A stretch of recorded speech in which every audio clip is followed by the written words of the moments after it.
Dear students, नमस्कार। आज बेटा देखो हमने अवकलन पढ़े थे, आज हम स्टार्ट करेंगे। उसका एक अपोजिट प्रोसेस होता है, उसे बोलते हैं समाकलन। जिससे हमने जो क्वेश्चन वगैरह सोल्व किए थे तो हमने देखा था अवकलन का उपयोग हमने किसके लिए किया था, किसी भी एक भौतिक राशि में किसी दूसरी भौतिक राशि के सापेक्ष परिवर्तन की दर ज्ञात करने के लिए हमने अवकलन का उपयोग किया था। ठीक है बेटा। अब समाकलन का उपयोग हम फिजिक्स में कहाँ करेंगे? देखो, जहाँ भी ध्यान दीजिएगा, जहाँ भी हमें छोटे छोटे अल्पांशों को जोड़ना होगा वहां पर हम समाकलन का उपयोग करेंगे। अवकलन का मेन उपयोग क्या था कि किसी भी एक भौतिक राशि में किसी अन्य भौतिक राशि के सापेक्ष हमें परिवर्तन की दर ज्ञात करनी है, वो तो अवकलन का उपयोग था। समाकलन द्वारा, ये आप नोट कर लीजिएगा बेटा, समाकलन द्वारा छोटे छोटे अल्पांशों को जोड़ा जाता है। मेन बात यही है, छोटे छोटे अल्पांशों को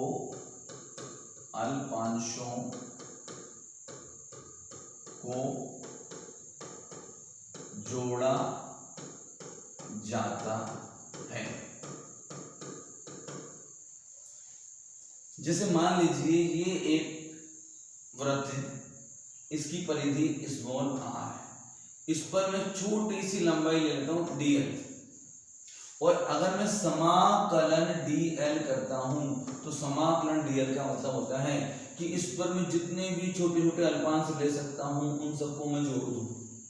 अगर मैं इस पर आने वाले सारे अल्पांशों को जोड़ दूं तब बन जाएगी इसकी पूरी लंबाई, और लंबाई वृत्ताकार पथ की परिधि कितनी होगी? 2πr। लेकिन यही अल्पांश मैंने एक स्टार AB पर लिया हूं जिसकी खुद की लंबाई स्मॉल l है। अब मैंने इस पर अल्पांश ले लिया dl, तो अगर अब मैं इस dl का समाकलन करूंगा तो अब a से b पर लेना है मैंने अल्पांश, तो a से b तक मैं जितने भी अल्पांश ले सकता हूं उन सभी को जोड़ देंगे तो उसकी टोटल लंबाई बन जाएगी l। तो यहाँ पर dl का समाकलन l लिखा जाएगा, और इस वृत्त पर यदि हम अल्पांश लेंगे तो इस dl का समाकलन क्या लिखा जाएगा? 2πr। उस कंडीशन में इस dl का समाकलन हो जाएगा 2πr, इधर हो जाएगा d समाकलन dl बराबर इसकी लंबाई। अगर लंबाई आपने कैपिटल L मानी हो तो कैपिटल L भी लिख सकते हैं। समझ में आ गई बात? तो मेन बात ये ध्यान दीजिएगा, समाकलन का उपयोग हम कहाँ करेंगे? जब भी फिजिक्स में हमें छोटे छोटे अल्पांशों को जोड़कर पूरे के लिए कुछ चीज निकालनी होगी। यहाँ पर एक छोटा सा अल्पांश लिया, अब पूरे अल्पांश को जोड़ना है, समाकलन कर दिया, तो ये उसको हम समाकलन करते हैं। ठीक है बेटा। अब देखिए, अब हम समाकलन के कुछ फॉर्मूले ले लें, वो सूत्र नोट में भेजूंगा आपको, पर वो फॉर्मूले में लिखा रहा हूं, ध्यान से देखिएगा। तो पहला सूत्र है समाकलन का, समाकलन के सूत्र।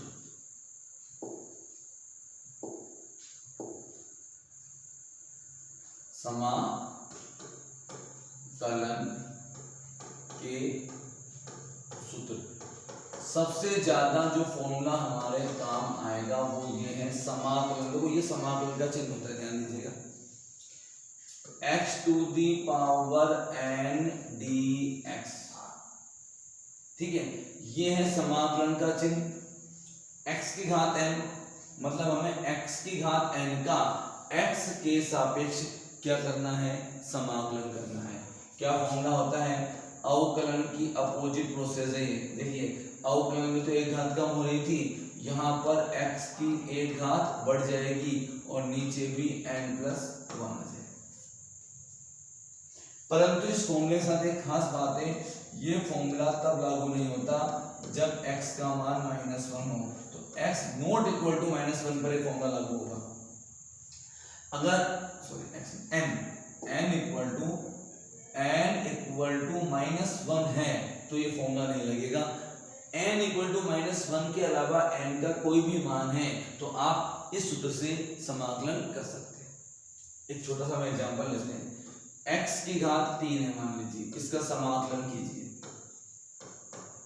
तो आप बताइए x की घात 3 का x के सापेक्ष समाकलन करना है तो बताइए x के ऊपर 3 घात आई है, मतलब n की जगह क्या आ गया 3, क्या आ गया n की जगह 3, तो क्या आएगा यहाँ पर x की घात 3 प्लस 1 यानी क्या आ जाएगा 4 और 3 प्लस 1 यहाँ भी कितना हो जाएगा 4, ये हो गया समाकलन। जब भी हम समाकलन का भी दो प्रकार का होता है, निश्चित और अनिश्चित। तो ये अनिश्चित समाकलन है, जब भी हम उसमें लिमिट लगाएंगे ना, यहाँ पर यहाँ कुछ संख्या लिखेंगे वो कहलाएगा निश्चित समाकलन, और जब यहाँ कुछ संख्या नहीं लिखी होगी तो वो कहलाएगा अनिश्चित समाकलन। तो अभी हमने अनिश्चित समाकलन किया है, और जब भी अनिश्चित समाकलन करते हैं तो समाकलन के बाद हम एक प्लस सी और जोड़ देते हैं। इस सी को क्या बोलते हैं, इस सी को कहते हैं समाकलन नियतांक।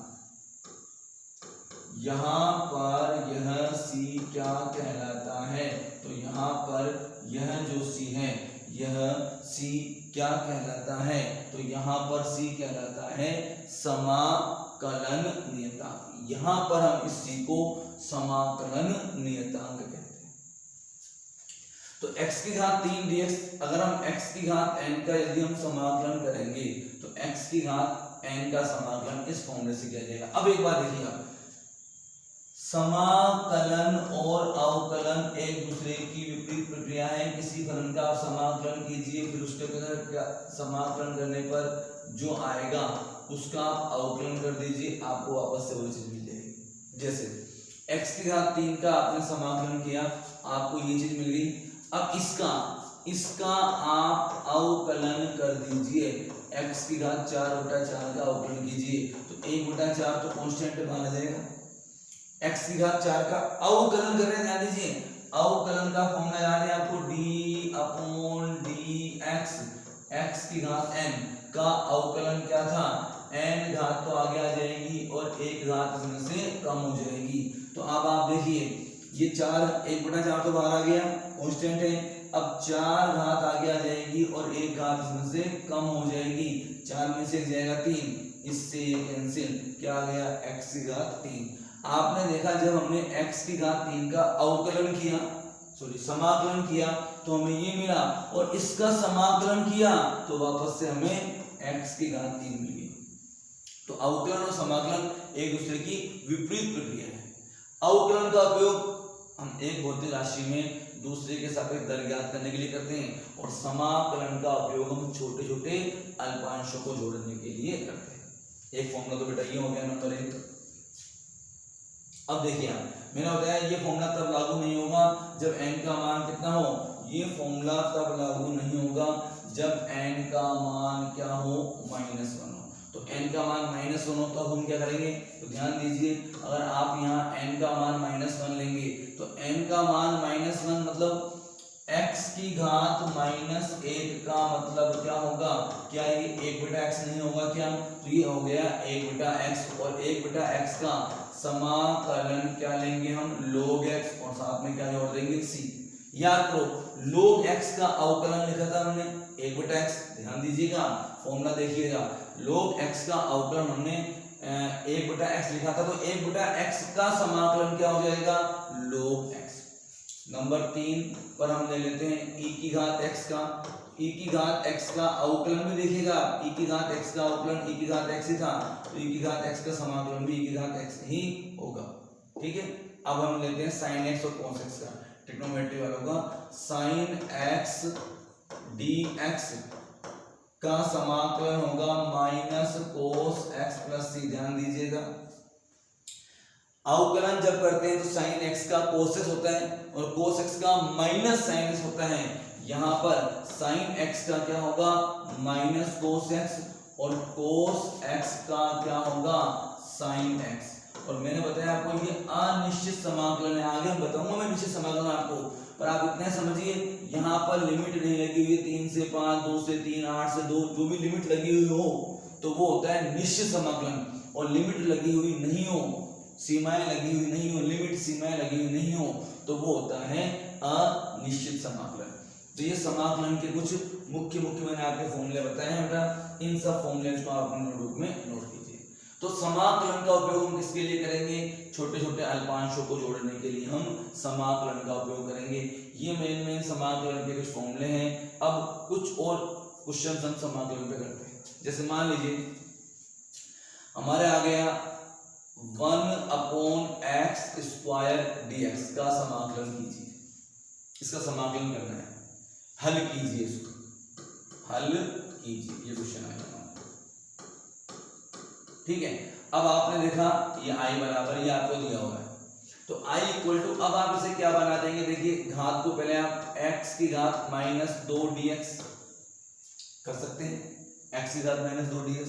अब इसमें आप फॉर्मूला कौन सा लगाएंगे, x की घात n वाला लगाएंगे फॉर्मूला, तो क्या होगा, देखिए n की जगह कितना आ रहा है बताइए, -2, x की घात -2 + 1 बटा -2 + 1 होगा कि नहीं होगा, क्योंकि यहाँ लिमिट लगी हुई नहीं है, इसलिए समाकलन नियतांक c जोड़ देंगे। क्या बन गया बताइए, ऊपर तो हो गया x की घात -1 और -2 + 1, ये हो गया -1। तो अब आप देखिए i बराबर क्या आ जाएगा, माइनस साइन तो आगे आ जाएगा, और इस घात को पॉजिटिव बनाना है तो ये घात नीचे आकर -1 घात पॉजिटिव हो जाएगी, तो -1/x + c ये आ जाएगा इसका समाकलन। अब जब इसका समाकलन इस फलन का ही आया है, तो इसका अवकलन करने पर हमें वापस से ये मिलना चाहिए। चलिए हम चेक करते हैं कि हमें d/dx किसका अवकलन करें, -1/x का, c का अवकलन 0 हो जाएगा, वो मैंने नहीं लिखा, तो इसका अवकलन करने पर आपको क्या मिलना चाहिए, 1/x²। मैंने बताया अवकलन और समाकलन एक दूसरे की विपरीत प्रक्रिया है, तो देखिए आप d/dx माइनस साइन तो ये बाहर ले लेंगे आप, ऊपर जाकर x की घात -1 तो -d/, ये देखिए आप माइनस तो रहने दीजिए यहाँ पर, चलिए मैं बताता हूँ, -x की घात -1 -1 घात तो आगे आ जाएगी और एक घात इसमें से घटेगी, तो -1 -2 माइनस प्लस x की घात -2 पॉजिटिव करेंगे, इस घात को पॉजिटिव बनाएंगे, ये तो नेगेटिव घात हुई है, अभी पॉजिटिव बनाएंगे घात को, तो +1/x की घात 2। आप देख सकते हैं इसका जब हमने समाकलन किया तो हमें ये प्राप्त हुआ, और इसका जब अवकलन किया तो वापस से हमें ये प्राप्त हो गया। तो इस प्रकार हम देख सकते हैं अवकलन और समाकलन एक दूसरे की विपरीत प्रक्रिया है। ठीक है, तो आप इनको फॉर्मूले से नोट कीजिए, कल हम इसके क्वेश्चंस और करें। Okay dear students, thank you.